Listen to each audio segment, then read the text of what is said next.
आदरणीय श्री देवेंद्र फडणवीस जी, आदरणीय श्री बाळासाहेब थोराट जी, पूज्य गौर गोपाल दास जी, श्री अजिंक्य राणे, डॉक्टर सुधीर तांबे, श्रीमती तांबे, श्री सत्यजीत तांबे, डॉक्टर मैथिली तांबे,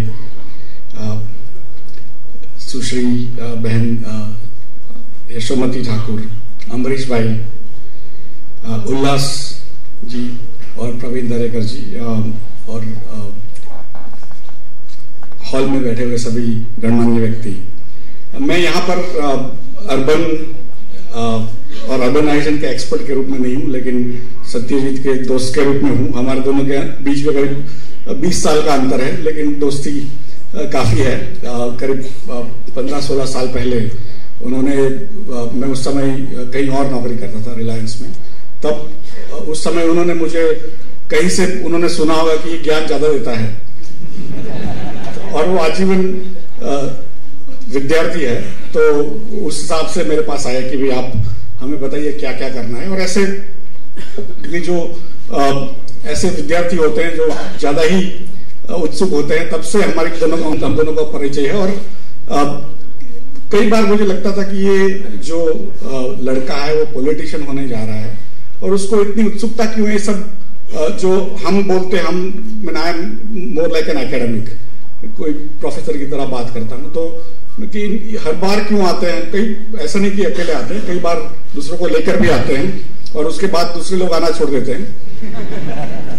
बट वो बारी बारी आते गए, और एक बार उन्होंने कहा कि मैं हार्वर्ड पढ़ने जा रहा हूं, तो उस समय भी मुझे लगा कि ये पॉलिटिशियन, और वो भी भारतीय पॉलिटिशियन को हार्वर्ड में पढ़ने की क्या आवश्यकता है। बट वो गए, वहां पर अच्छा काम किया, अच्छे लोगों से मिले, अच्छी चीजें ग्रहण की, जिसमें से ये जो किताब है, मुझे लग रहा है भारत में सभी लोगों को पढ़नी चाहिए।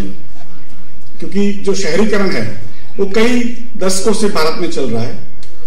महात्मा गांधी जी कहते थे कि भाई गांव में ही सुख है, लेकिन अंबेडकर जी ने कहा था कि गांव में उतना सुख नहीं है, खास करके नीचे के तबके के लिए जो लोग रहते हैं।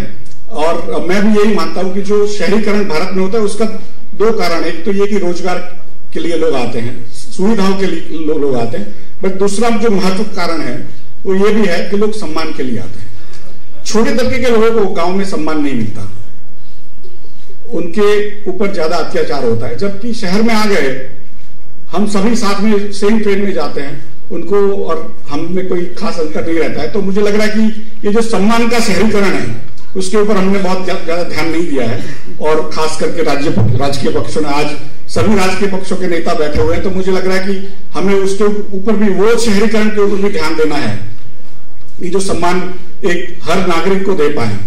और जो कई बार लगता है कि ये जो 2013 में लिखी गई थी किताब पहले, सिटीजन बिल, और उस समय जो भी जो लेखक है उनके दिमाग में उनके जो एक्सपीरियंस थे, उससे जो उन्होंने लिखा, वो एक पहले व्यवसायी थे, वो खुद बिजनेस करते थे, बिजनेसमैन थे, और फिर पॉलिटिशियन बने, मेयर बने, उसके बाद वो गवर्नर भी बने।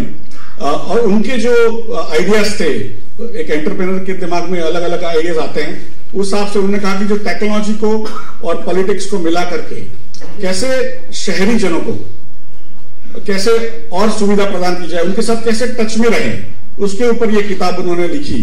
और 2013 में जो चीजें हुई थी उसके पहले, तभी तो उन्होंने लिखी होगी, लेकिन उसके बाद और भी बहुत चीजें हुई जो अकल्पनीय थी। पिछले जो 10 साल में हुआ है 2013 के बाद में, वो कभी पहले नहीं हुआ था। जो टेक्नोलॉजी चेंजेस, जब टेक्नोलॉजी होती है, एक ही चीज हो जिससे बदलाव आता है, टेक्नोलॉजी।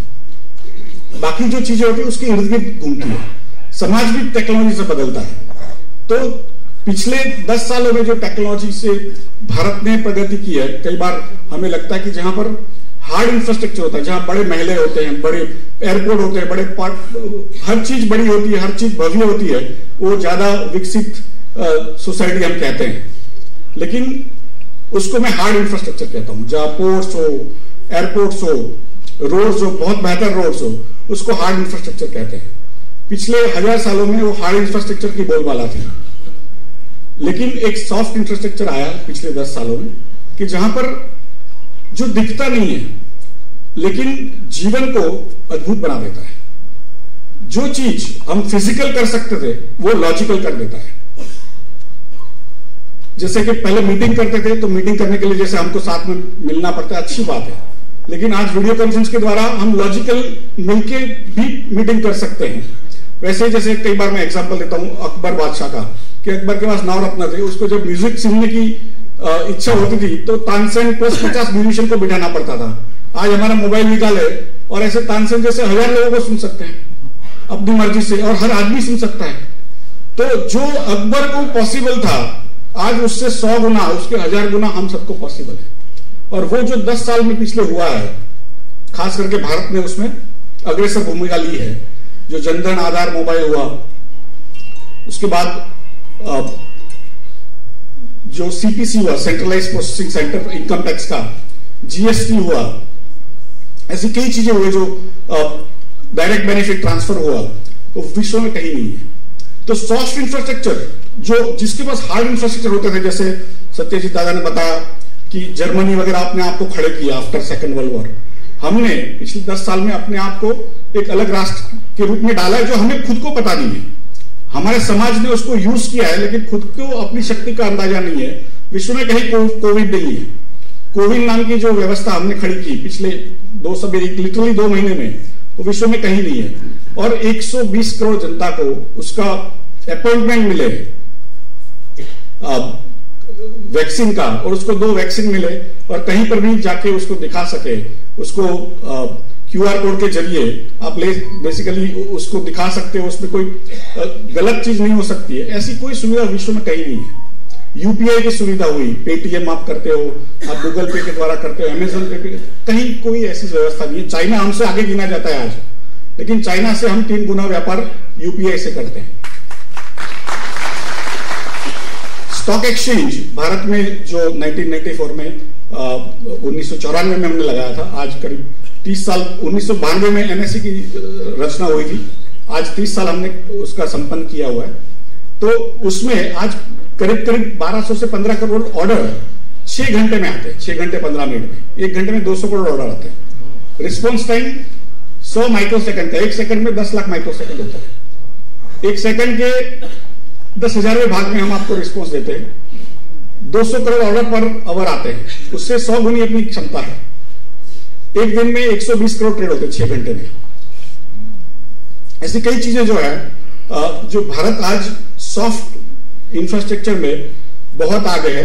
और कई बार मुझे लगता है कि हमारे जो नेता है, हमारे जो व्यवसायी है, उनको खुद की अचीवमेंट्स के बारे में पता नहीं है। तो हम दूसरों के महल देख के खुश हो जाते हैं, बट वो महल में साफ करने के लिए रोबोट नहीं है। हम वो रोबोट भी बना सकते हैं और रोबोट को हैक करके उसका शस्त्र भी बना सकते हैं। उतनी ताकत हमारे लोगों के पास है। और पहले जमाने में जो कैपिटल चाहिए होता था कि आपके पास ज्यादा धन होता था तो आप ज्यादा धन और बना सकते थे, उसके लिए हार्ड इंफ्रास्ट्रक्चर होता था। आज कम धन से ज्यादा ब्रेन यूज करके ज्यादा धन बना सकते हैं। तो उसको मैं कहता हूं कैपिटलिज्म विदाउट कैपिटल, वो आज भारत के पास है, क्योंकि हमारे पास ब्रेन से, हमारे पास युवा धन है। और इसलिए अगले 25 साल, अगले 30 साल, अगले 50 साल भारत के होंगे, ऐसी मेरी मान्यता है।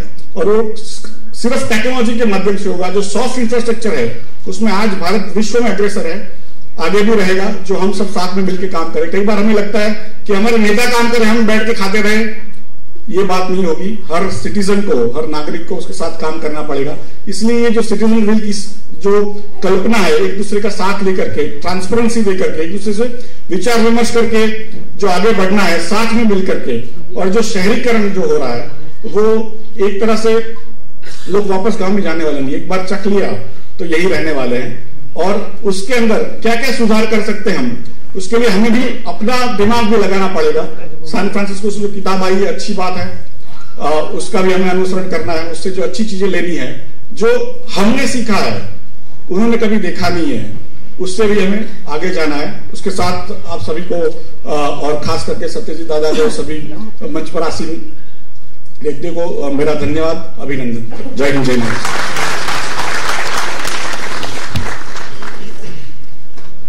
आपल्याकडे गुरुची व्याख्या करताना